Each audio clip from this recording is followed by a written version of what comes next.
climb on the couch and talk to themselves instead. Ticapua stared at him and said nothing.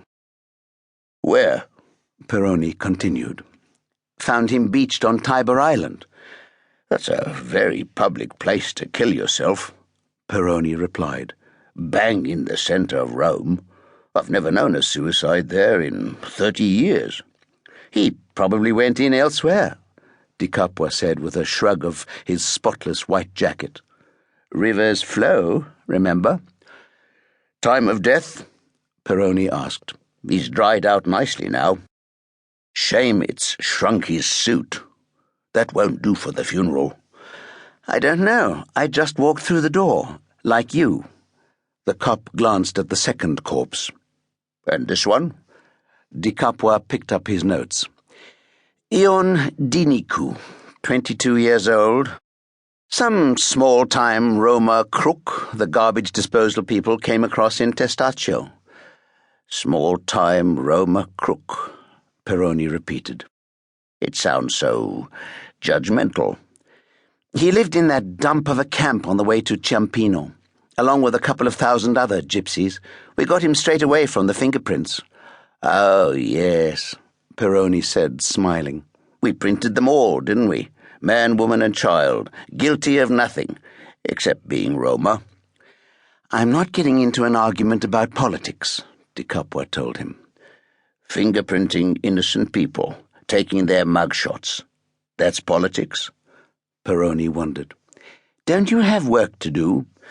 "I knew his name already," Peroni went on, ignoring the question. "Got here before you, looked at the records downstairs. The kid never went inside. Couple of fines for lifting bags from tourists on the buses. Got repatriated to Romania when we were busing people there. Came back, of course. They never take the hint, do they?" "Maybe he should have done," the pathologist suggested. The cop went to the other end of the body and leaned over Diniku's bloodied, bruised features. "What killed him?" he asked. "And when?" Ticapua sighed. "You've worked here 1,000,000 years, Peroni. You know what a man looks like when he's been beaten up. When did it happen? I apologize. The battery died on my crystal ball. Come back later when I've got a new one." "Some big tough guy who liked to use his fists," the cop said. He pointed at the corpse of Spallone. "The other guy's got a messy head, too." Ticapua folded his arms. "Not unusual with river deaths. Could have hit the stonework falling in. Got washed around by the swell. When we've done the autopsy, then I'll tell you." Peroni leaned over the dead psychiatrist and said, "Nah, if you hit stonework, you get grazed. The Roma kid could have gone that way. He's cut. Spallone here."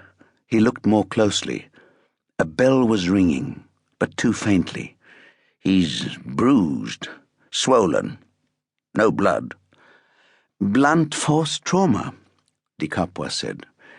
"That tells me a lot." The pathologist folded his arms and looked a little cross. "Why should I tell you anything? You're not dealing with either of these guys. Not as far as I know. Inspector Vieri's been round seeing Spallone's widow.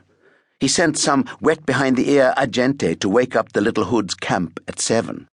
No one talking, of course. If it wasn't for the prints and photos, we couldn't even ID him. Agente said even his own father wouldn't help. Chances are it's a gang rivalry thing and some other Romanian hood will wind up dead a couple of days down the line. Dead quack gets an inspector and the full team. Dead immigrant gets a visit from an infant. The Roma mourn their dead, Silvio, just like we do. Also, you're forgetting the deal." "The deal?" "You don't do cop work and we don't dissect your corpses." Ticapua was starting to get mad. "Yeah, well, one drowned doctor, one beat-up street kid, and you hanging round here as if you care. Don't you have work to do?" "There's always work if you look for it," Peroni answered. "Right now, He searched for the right word.